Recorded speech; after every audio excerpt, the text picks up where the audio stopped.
Hurricane Florence's monetary toll could reach up to $50 billion by some estimates. I talked to PETA's field operations person who went to the storm front to help save companion animals. Their loss? Priceless. That's next on the PETA Podcast.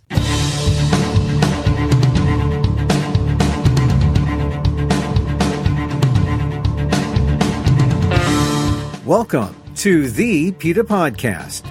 I'm Emil Guillermo, your host for this behind-the-scenes look at PETA, the largest animal rights organization in the world.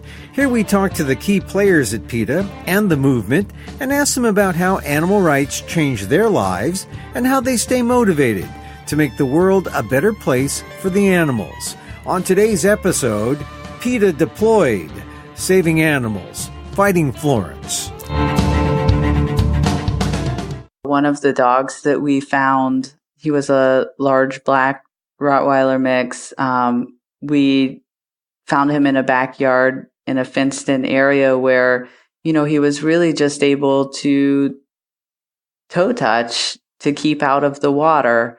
And it's just, at that point, the flood water had been up for 3 days. So how he stayed alive in that time of swimming and keeping above water for 3 days, it's just unbelievable. Jes Cochran, the field operations manager for PETA's Community Animal Project, has returned from the Lumberton, North Carolina area where PETA's team of 5 people and a boat saved dozens of animals who were left behind by their owners. The moment the team landed, there were plenty of animals to save. I wish there was a sign on every door saying, hey, there's a cat in here. Unless there's some indication that makes us know that there's, cat in a house or a dog in a house, we really don't know. If I thought there was more that we could do, we would stay down there. To the best of my knowledge, we didn't miss anybody. I know that's probably not true, and it's something that weighs on my mind. Success-wise, those animals that we did get out were given a second chance. That makes the trip successful, those animals that we got. More on PETA's deployment efforts before and after Florence, next on the PETA Podcast. But first, thanks again for joining us here at the PETA Podcast. Please share a link with friends. Let them know the animals have a voice on the PETA Podcast. And if you're new to the podcast, binge away. There's the episode with PETA President and co-founder Ingrid Newkirk, episode 1. She talks about animal rights and about an issue you probably need to understand a little better. No-kill shelters, good or bad? Hear what Ingrid has to say about them in episode 1. And you can also hear Ingrid's words on why mothers on the southern border should have never been separated from their children. That's on episode 24. A cow is a child is an immigrant. Issue's been forgotten, but a record number of children remain separated. Hear how PETA is helping. All the SCOTUS talk have you wondering about the law and animal rights? Well, PETA's chief counsel, Jeff Kerr, is featured in episode 2. And find out more about a recent protest by a muscular dystrophy patient from the UK. He flew 10 hours from England to Texas A&M to protest that university's useless animal experiments.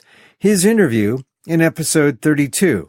And then check out episode 9 to find out more about how Texas A&M tortures dogs, giving them muscular dystrophy, knowing full well it has little relevance toward finding a cure that works for humans. Remember, if you're on Apple Podcasts, don't forget to rate and review the show. It helps the algorithm know that PETA has a podcast on the issues important to you.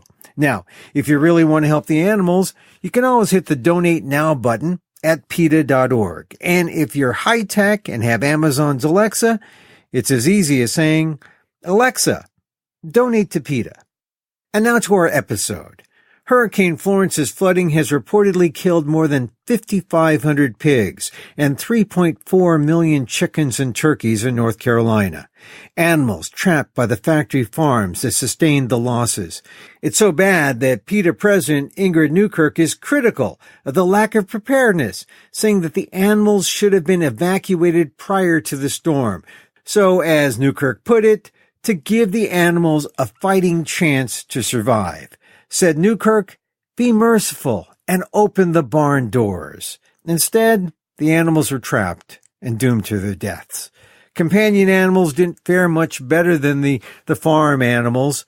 According to Jes Cochran, who has been part of PETA deployments to Texas for Harvey, Puerto Rico for Maria, and now the Carolinas for Florence. She was surprised that many companion animals owners violated the first rule of hurricane survival, which is don't abandon them, don't leave them alone. Cochran has returned from the flood scene and talks about saving animals from Florence's wrath. Here on the PETA Podcast. I think that everybody on the team is still pretty tired. We got in late Sunday night, so not quite recovered, still feeling pretty tired, but getting back to normal. The very first time you were there, when was the first day? We went down right before the storm because they weren't quite sure where the storm was going to hit, and we're in the Hampton Roads area, Norfolk, Virginia. So at the time, when we left, we thought that the storm was going to hit Hampton Roads. So we have a pretty bad flooding problem here.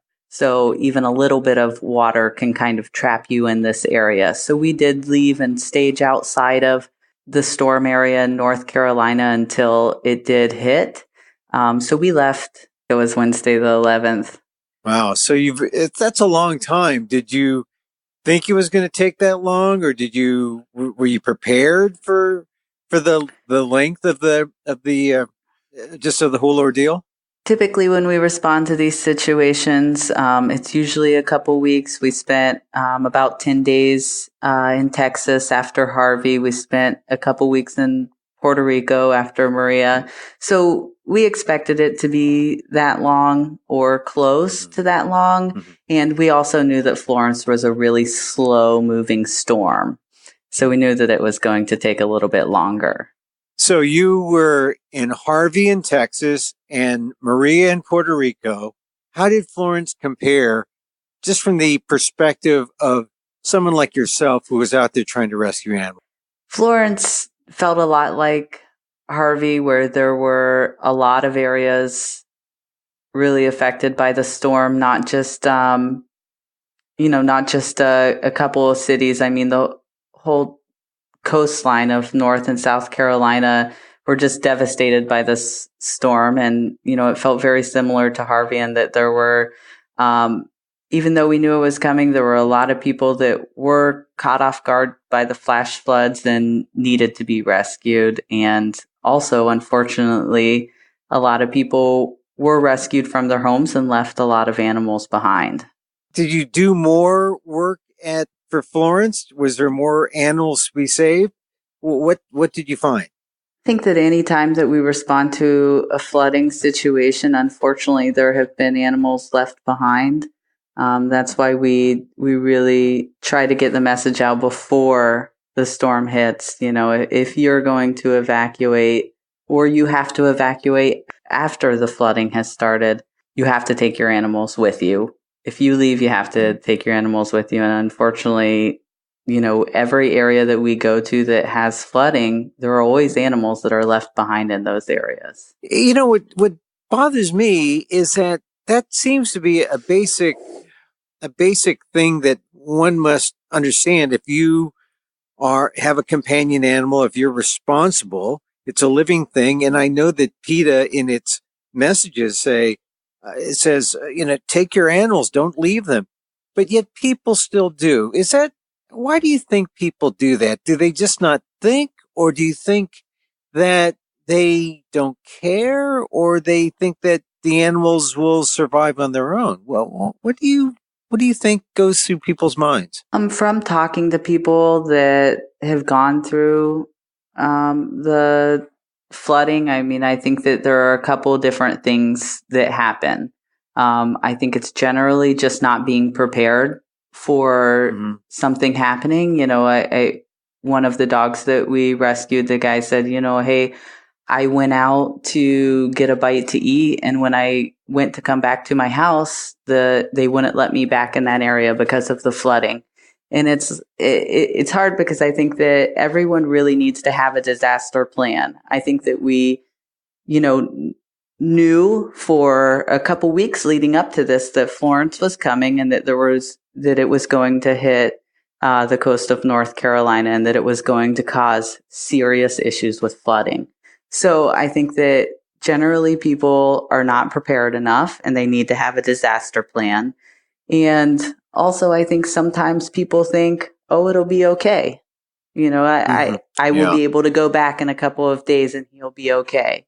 A different person that we spoke to who we went in and got their animals out, he thought, oh, was he just in there swimming around? And it's like, well, no. I mean, he was up on the counter desperately trying to get out of the floodwaters. And I mean, I think that some people just don't think it's as serious as it is for them. But I mean, anytime an animal's left behind, if they live through that experience, they're lucky because a lot of them don't live through it. Well, tell us what you found.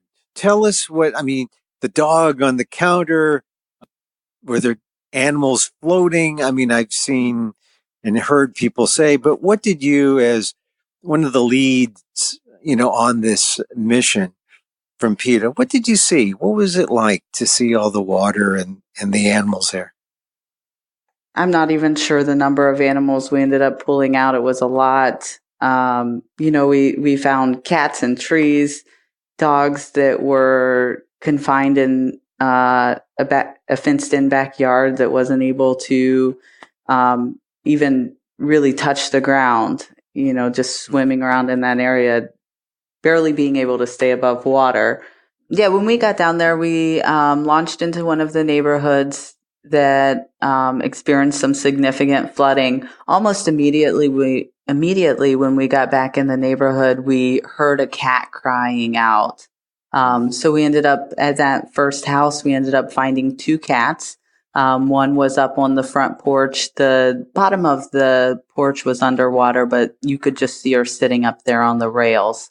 And luckily these cats were crying out for us. Cats are really hard to find because they're, when cats are scared, they usually hunker down and hide. So it can be harder to find the cats, but we found one of the cats on the porch and then one of the cats were in the backyard.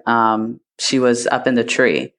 I mean, that was immediately when we got into the neighborhood. And at that point, the water was about chest high. As we went on, just a couple houses down, we heard another cat crying, and this was a kitten that had climbed up on a shed. And this is a kitten that, we searched to find other kittens because this kitten was about, 7 weeks old. It's just instantly as we got in the neighborhood, there were animals really everywhere. Not far down from there, we saw a dog that was swimming in a backyard. He was in a fenced-in area where he didn't have anywhere where he could really escape the water. As soon as we got him in the boat and settled in, I mean, he was just out, and he didn't get up until we got him to the emergency vet that night. And how many of you are in this team? And are you just responding as you walk through to anything you see, or are you responding to specific calls? How does it work?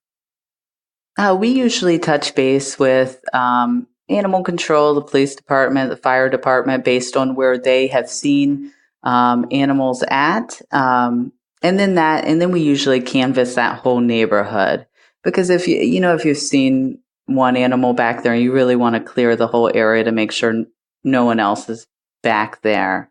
And then you just run into people and they tell you more and more. I mean, we pulled a dog out of a house that a guy from the neighborhood was back. He had walked in. This was again about chest high water. He had walked in to check on his own house, and he said, "Hey, my neighbor had actually called me and told me that her dog was in there, so I put some food in there."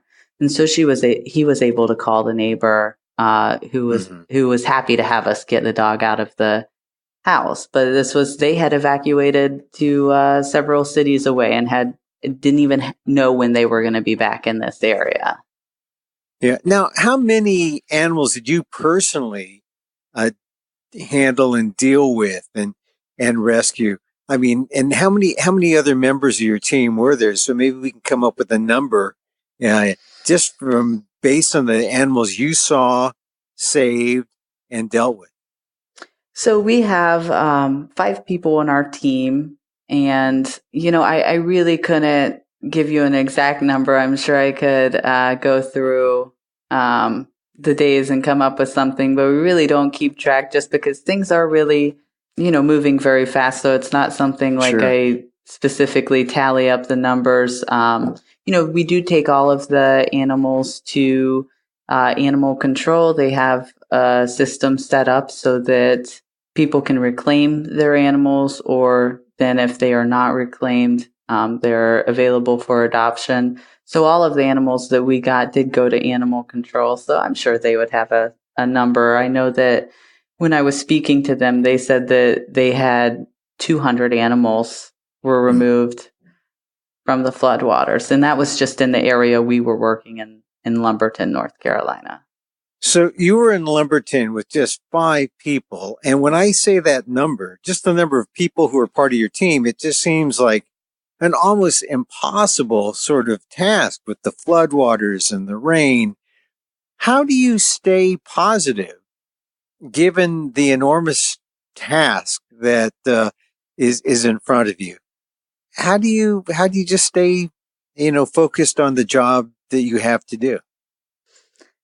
Well, I mean, I personally try not to let many of my own emotions involved until after we're done with our task. I'm not really sure exactly how the rest of the people on our team stay positive, but I think that, one of the things that really helps keep us motivated is knowing that if we didn't find these animals or we didn't keep on looking for them, they very likely could die. And I mean, the situations that we found them in, I mean, they're really life or death situations for them. So, I mean, it's really motivating to keep going. Are there any animals in particular that stick in your mind? Tell us about some of those individual animals. One of the dogs that we found, he was a large black Rottweiler mix. We found him in a backyard in a fenced-in area where, he was really just able to toe touch to keep out of the water. And it's just, at that point, the floodwater had been up for 3 days. So how he stayed alive in that time of swimming and keeping above water for 3 days, it's just unbelievable. And when he did get into the boat, he was just so exhausted. And even, the next day, his legs were still hard for him to walk on because he had spent so long swimming around. Oh, and what happened to him? Did he get adopted? Did he go to a shelter? What happened? So because he was out there for so long, and because he was so exhausted, and we weren't sure exactly how serious his situation was, we did take him to an emergency vet overnight to get him stabilized. And then the next day we took him to the Robeson County Animal Control where they were holding the animals. I'm not really sure exactly if he was reclaimed or, if he will be available for adoption. But that's, we took him there after, the next day he was feeling better. Yeah. Any other animals come to mind besides, did he have a name, this black Rottweiler? Well, the vet tech at the emergency clinic was very fond of him, and she named him Sebastian. Oh, Sebastian. So we've been calling him that. Any others come to mind? Yeah, so there was a cat that we heard crying, and we kind of followed her cries, and we found her in the backyard, and she was up a tree, and one of the people on our team was able to get back there and get her down. And it's like, at this point, that area, I mean, the area has been canvassed and there's no one back there, but that area still has water now. And it's, a week and a half after the storm. So it's like this cat's option was, just to stay up that tree. And what do they, when they see you, what kind of reaction do these animals have to you who have come to rescue them? I think their reaction is a little mixed. They have just gone through a really terrifying ordeal. So I think that most of the animals are pretty nervous at first, but they usually really warm up pretty quickly and are happy to, have someone there helping them. Specifically with cats, the one of the cats that we picked up at first, we thought that she might not be social at all because when she saw us, she kind of took off and started swimming in the water, and we were able to get her out. But then once we got back and, the situation was a little bit calmer, she was extremely friendly and, really enjoyed being snuggled and handled. Whereas it's just the situation is just so intense for them in that moment. And the cats and the dogs are all just, I imagine, just all soaking wet, right? I mean, because you don't really think of a cat as being a swimmer, but I guess they can swim. Yes, cats, I was a little surprised myself. Cats are extremely good swimmers. And so you got all these wet cats and you have kittens. Are they even good swimmers when they're kittens, or what kind of, tell me about some of the kitten situations you found yourself in. Well, I actually haven't seen a kitten in the water. Typically, when we found any kittens, they're usually hiding a bit. We found a kitten on top of a wood pile. We found them on top of a trash can. I haven't actually seen them in the water myself. I mean, I'm sure that, that happens with them. Unfortunately, I think that, one of the kittens that we found, like I said, she was pretty young, so I'm not really sure where her litter mates are. I mean, I know in Harvey as well, we found, litters of kittens too. And it's just, you have to wonder, like, how many litters of kittens are you not finding, all of them? Did you find any animals locked up in kennels or chained up with the water rising? Yeah, when we were canvassing a neighborhood, we did find a dog who was chained in the backyard. We actually followed we were on the other side of the neighborhood and we heard him barking, and he drew us to him. Usually when we're canvassing the neighborhood, we're making calls out for them to try to make them respond to, our animal noises. And he was barking, letting us know where he was at. And we found him chained up in a backyard. He was about chest deep on a heavy chain. He didn't have a chance to get away from the flood water. Tell me about the preparation that you had to go through to get to be in the position where you could save these animals. And how do you react every time you see an animal like this in distress? How is the preparation helpful when you try to approach an animal who's been stuck for so many days out there in the water? So everyone on our team has a significant amount of animal handling experience. And I think that, in these situations, you really need very experienced handlers because, like I said, these animals are scared. They've gone through a really terrible storm, and then they don't know us. So I think that, we really try to approach every situation in the calmest way possible. We want to make sure that we respond quickly so that, because it is a dire situation, but we want to also make sure that it's as calm and gentle and as, it is the least amount of stress possible. Did you find animals who didn't want to be rescued or who ran away? Or they're so frightened by what they've been through that they don't trust you? Well, we definitely have came across some animals that were scared, and I wouldn't really say that they don't want to be rescued. I think that they have had a lot of really scary things coming at them, and sometimes, unfortunately, we can be part of that. And in that situation, I think the quickest and as gentle as possible handling is our approach.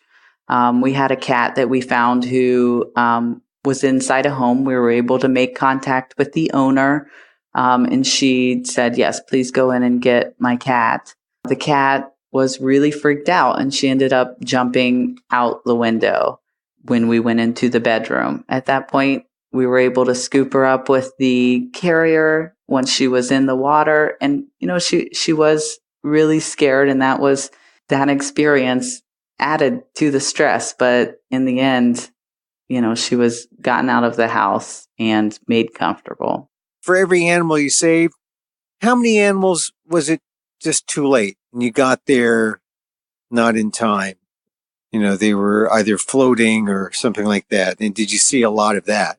We definitely saw some animals that had already passed away. Our very first stop down there, we got to an address that was flooded, and several of the chickens on the property had already passed. And then there were some dogs on the property that the water was reaching the top of their dog houses. They were outside in a pen.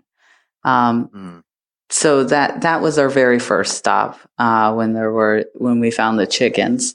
There were places where some of the dogs had already passed away. I mean, I really think that in situations where animals are confined and not able to do anything for themselves, even to get out of the floodwater. It's not just that they were left behind, but then they were also confined so that they can't even do anything for themselves. We come across that situation, unfortunately, fairly often. And I guess the answer would be, if you're going to abandon your companion animal, or if you're going to find yourself in a circumstance where you can't go back in because the police have restricted access to your property, at least in the future, let them or leave them in a situation where they are free. I mean, not locked up, for example. If that had happened, I guess it sounds like it would be more chaos, but it probably would be safer for the animals, huh? Well, I would never want anybody to leave their animal behind because I know what the end result is. But if there is absolutely no other option, then if they're being left, the best case for them is to be loose so that they can do something for themselves to escape the water or the wind or the whatever the object is that's causing the situation to be so intense. Now, considering this is an area that sees a lot of rain and, hurricane season is not foreign if you live in the Carolinas or in Virginia or on that, that Florida, that southeastern corridor. Are you surprised that people weren't as prepared as they should have been? Because it sounds like maybe a good many were kind of in the dark in terms of what to do with their animals. I was pretty surprised that so many animals were left behind because this was an area where just 2 years before they were hit by Hurricane Matthew and had a significant amount of flooding then. So I was surprised that, people didn't have more of a plan. They kind of knew what was going to happen based on what happened 2 years ago. Going forward, I mean, should there be more efforts to make sure that people are more aware, or once again, we saw this 2 years ago and, it didn't make people necessarily any more prepared this time. But do you think there should be a more concerted effort to make sure that people are aware? Oh, absolutely. That's why one of the people on our film or on our team is filming what we do so that people know when you leave your animals behind, this is what's happening.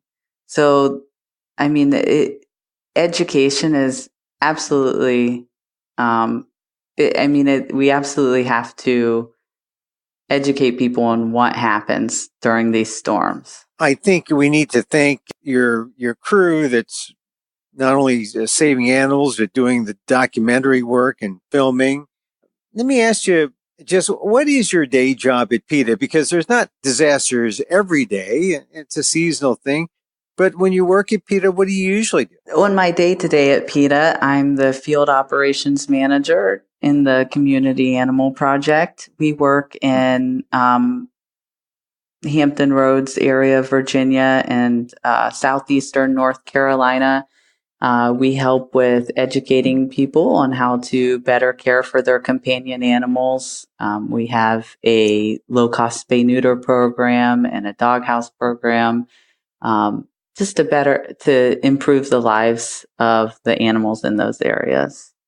Given that it's also part of a shelter, were you able to save some animals, bring some back to Norfolk, and then maybe offer them up for adoption there?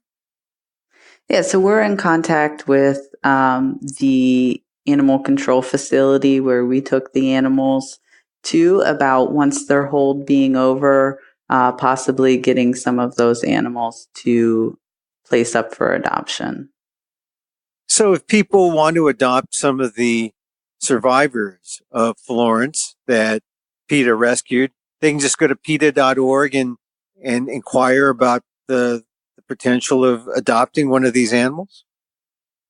Yeah, so typically the hold period is at least 30 days to give people time to adjust back to life. So after that period, we'll get back in touch with the facility, and then we would be able to have information on adoption for those animals. Now, did that happen also after Maria and after Harvey? Were you able to bring back some animals to Norfolk and adopt them out to families? Yeah, we did. We after Hurricane Harvey, we brought animals back to our shelter here in Norfolk, and we worked with several shelters in the area to get some of the animals adopted, as well as we flew animals back after Hurricane Maria from Puerto Rico as well. And I imagine that when you get to see an animal you save get adopted, there must be a kind of satisfaction that you're able to not just preserve a life, but you're able to extend it by getting a home for this animal. Huh? Absolutely. I adopted one of the dogs that we brought back from Puerto Rico, and, he's such a wonderful guy. And when I, look at him, sometimes I think about all he's gone through. And I'm just, so thankful that, he's in a place where he's happy and healthy and that he made it through that situation. And the same for all of the other animals that we brought back. It is extremely rewarding to know that they are safe. And I guess that's sort of the good part of doing the kind of work you do for this aspect of the job, going into disasters. But we're not done with hurricane season yet. There still could be more. Huh? That's true. There could be more this season. We just got back, but we track the storms as they're coming. We keep our supplies kind of ready. And I guess, I'm hoping for a calm rest of the season. But, if something comes up, we will head back out. Now, it's got to be kind of a little, you got to be on edge around this time of year because you got to be ready on a kind of personal level to take action, right? And it means long hours and exhausting work. How do you prepare for all this and also the emotional experience of trying to save animals? It is definitely a more intense season for me. I'm very thankful to have a very supportive family that, helps take care of my life while I'm gone. And I think that emotionally, it's a very intense situation. What are the kinds of things that could help your efforts during these kind of emergencies? Yeah, so our crew is usually 5 people. It depends on how long the situation lasts. We do sometimes switch out people. Sometimes we add more people to that. Before Hurricane Harvey, we realized that we would need a boat for this operation. So someone was able to donate a boat for us to take with us. Generally, we prepare our supplies. Specifically the water is pretty unsanitary. So, we do have special pants that we wear in there. And then there's general animal supplies that we always take with us for the trip. And we have those ready to go before the storm. I know what it's like when it's rainy and it's cold and you hear all the talk about the amount of pig manure that's released into the water, and it's just a ucky situation. How do you gear up to deal with all that? Because I know some people would just fold and say, "Oh no, I'm not going into that mess." How do you gird up to do the thing that has to be done? I mean, is it all about the animals? Is it courage? How do you do it? Our team is really motivated by getting the animals out and knowing that if we don't, they are going to suffer. I think that we have been trained and we are as careful as absolutely possible while we're there for ourselves. So I think that knowing and trusting each other, as well as being motivated by knowing that these animals are in there and that they're suffering and they're waiting for someone to find them. That's what motivates us. You can wash off the water, we take care of ourselves. And sure, I'm not super stoked about being in gross water or, possibly having anything dangerous in the water, but I trust my team and I trust what motivates us. And that's why we're there. And after it's all done, and it's not really all done because there's still some high waters, do you feel like how do you assess how you did? And do you ever think about the ones that you couldn't get to? Yes. I wonder if there are ones we have that we didn't know about. It's hard to know where the animals are at. I wish there was a sign on every door saying, "Hey, there's a cat in here." Unless there's some indication that makes us know that there's a, cat in a house or a dog in a house, we really don't know. So yes, I definitely wonder about that, but we do everything we can to make sure that we don't miss anybody. And, if I thought there was more that we could do, we would stay down there. To the best of my knowledge, we didn't miss anybody. I know that's probably not true, and it's something that weighs on my mind. I think that success-wise, those animals that we did get out were given a second chance, and that makes the trip successful, those animals that we got. Well, Jes, I know that all people have to do is go to PETA.org. They see the pictures. They see all the work that your team did on Twitter and at PETA.org.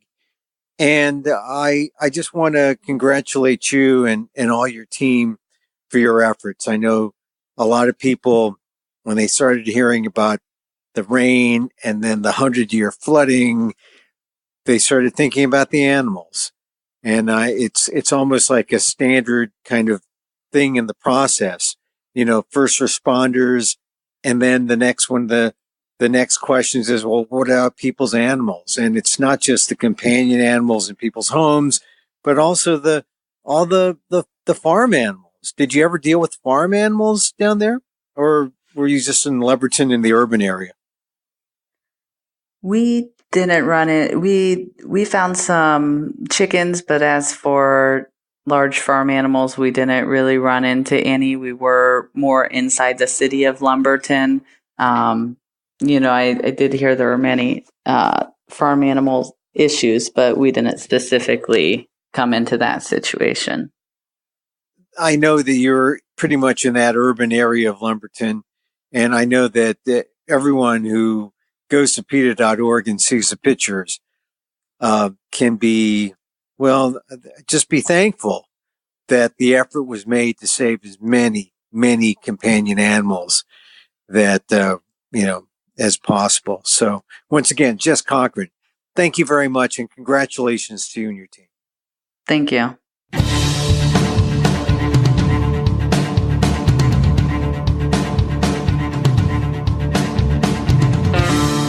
Jes Cochran, part of the 5-member team deployed to North Carolina to save as many animals as they could from the wrath of Florence.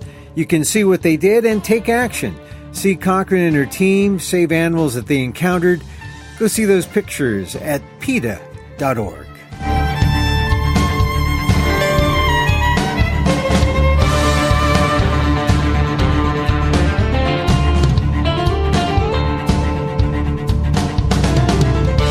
You can contact us at PETA.org. You can find me on Twitter at Emil Amok. That's EMILAMOK, or on amok.com, AMOK.com.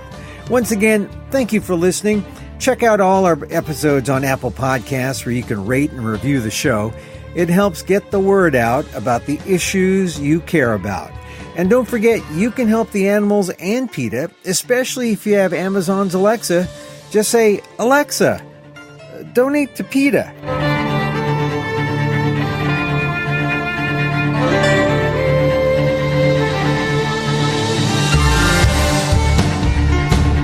Our music is provided by Carbonworks. Check them out on YouTube. And join us again next time for more insight into animal rights and the fight for a cruelty-free world on the PETA Podcast. Thank you for listening. I'm Emil Guillermo.